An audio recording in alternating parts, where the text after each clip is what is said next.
Good afternoon. My name is Barbara Tripp. I'm an UMCOR disaster response consultant, and I'm going to give you a little hint of what it's like to be trained to be an early responder. First of all, understand the class actually takes 8 hours. So what you're going to see here is just a little bit of the hands-on. In addition to learning how to work with people who've been through traumatic experiences in their life, we have a task to do when we meet survivors, and that is to help protect their property from any further damage. One of the major tasks of early responders is tarping homes. Tornadoes, hurricanes, windstorms, a lot of our natural disasters cause home damage, and primarily to roofs, although we can tarp anything on a house that needs it. But we use such things in our training as props, such as this one, which is our toy house. With this, we are able to talk about taking the tarp over the peak of the roof to make sure the water runs off in the right direction.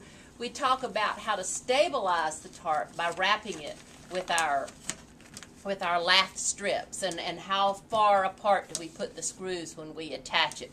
How do we attach the sides? What if there are no shingles left? What if I have to cover the whole roof? We have larger tarps, obviously, for that.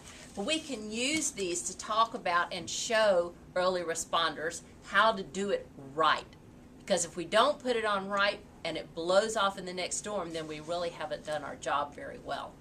Sometimes we even make our props so that if we open them up, we can actually see the inside of the house.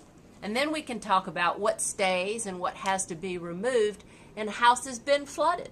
What can be salvaged and what should not be salvaged.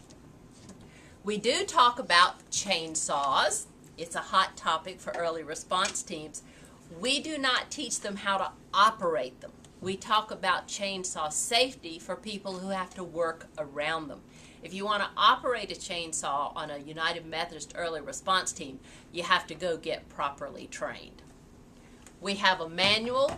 Every student has their own manual. We encourage them to take it with them when they go on a team, because all of the instructions in here on how to clean out a house, how to tarp a roof, they're all in here, and they're a great reference tool.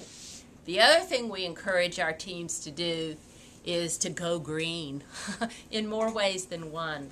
We are finding that part of the presence of the United Methodist Church is being recognized without ever having to say a word. And these green shirts are helping immensely to make the United Methodist presence more visible to all.